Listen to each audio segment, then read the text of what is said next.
Hey guys, hope you're doing well. I wanted to just share something with you and also speak to you about some things because, many people are drawn away. I want to speak to you about how Jesus Christ, He is not only our lighthouse, but He is also our life preserver. And we are all people adrift at sea in this life that many without direction, many on not knowing where to go. And Jesus is calling out to us, and He's calling out saying, hey, listen, look at me, look at the light, take my life preserver. And Jesus has got a really strong arm, and so as we are adrift at sea, he throws that life preserver.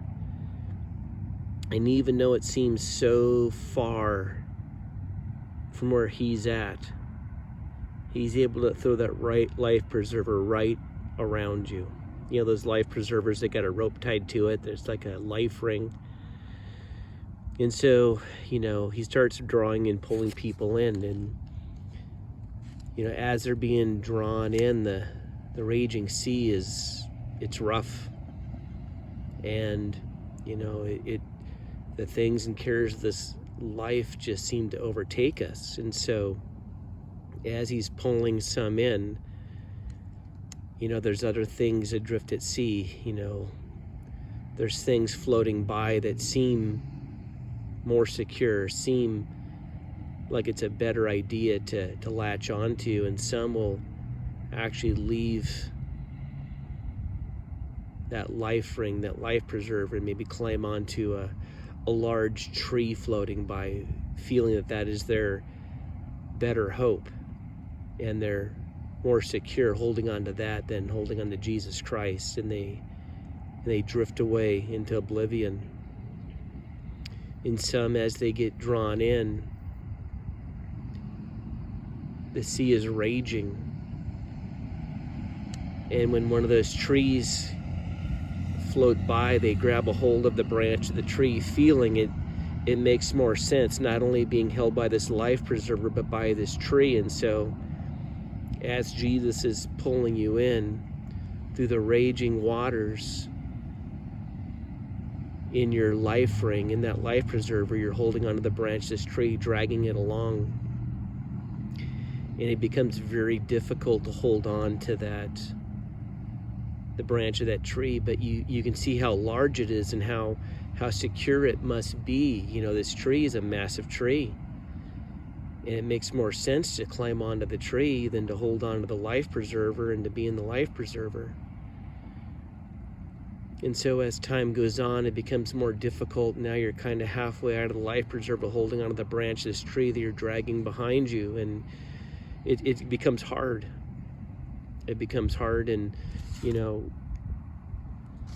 as we get drawn closer to Jesus, closer to the rescue, more and more things start coming into view, and other things seem more reasonable to latch onto for safety. And so, as you're getting drawn in, maybe there's a large crate that floats by, and you think to yourself, wow, that crate with all those things in there, that'll actually help save me, that'll help rescue me. And so you grab on to the handle of that crate, that large box floating by, and you have the life preserver around your waist, and you have the one hand holding onto the branch of this tree you're dragging behind you, and the other hand holding onto this large box full of things, feeling that those are going to save you and rescue you from this raging sea. As some get drawn in holding onto these things, they get so entangled, they get so, the rope that's drawing them in gets so tangled up in the tree and around the box, and then other things get tangled into that rope, and before long you lose your footing and you lose your way, and you're no longer hanging on to that rope. And you can no longer see the lighthouse of Jesus Christ, because of the branches are in the way and all these things are in the way.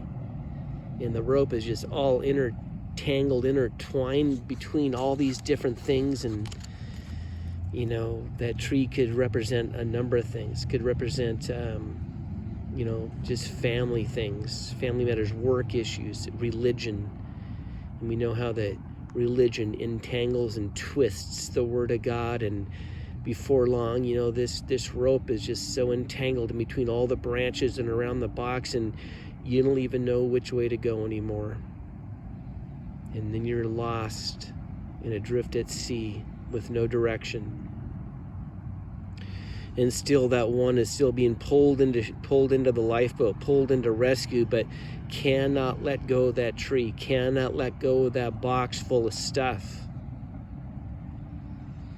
And once they get to the lifeboat, the lighthouse, they will not let go of that tree. They will not let go of that box. They will not let go of those things. And yet, even though the way is narrow, they cannot bring those things through the narrow way. And because they can't bring those things through the narrow way, because that's what their faith was in. It wasn't truly in that life ring. It wasn't truly in the pulling of the one saving them. It wasn't truly in the lighthouse of Jesus Christ. It was in him, yeah, but also all these other things that we feel that we need to kind of bring along, all these things we need to do, all these extra added things we need to add on to what Jesus Christ did in order to save our lives, because, you know, maybe what he did wasn't good enough. Maybe what he did wasn't enough, and that you had to add these things on to save yourself. And once you got pulled to the narrow way, you would not let go of those things, and you could not be drawn into the lifeboat because you're holding onto that tree. You're holding onto that crate, that large box of things, and you cannot be brought onto the lifeboat. And because the sea raged and the winds blew, that the sea took you and drug you away, because there's no way that you could bring those things through the narrow way. And yet there are others that, you know, when Jesus threw them that life ring, that preserver, even though the seas raged and even though the waves crashed over them, they kept their eyes on the lighthouse. They kept their eyes on Jesus Christ. Even though it looked so far away, he looked so far away, he keeps calling you, keep your eyes on me, look at me. Do not look at the waves. And sometimes you would even go under from the crashing of the sea and the raging of the waves and the blowing of the wind. And sometimes you feel you cannot hold on, but you hold on and you keep your eyes on Jesus Christ. And then once you arrive at the narrow way, you're able to step onto the lifeboat, because the way is only wide enough for you to enter in. It's not wide enough for you to bring anything else but that life ring of Jesus Christ. So as he draws you onto the boat, he welcomes you with opened arms, and he says, "Well done, good and faithful servant."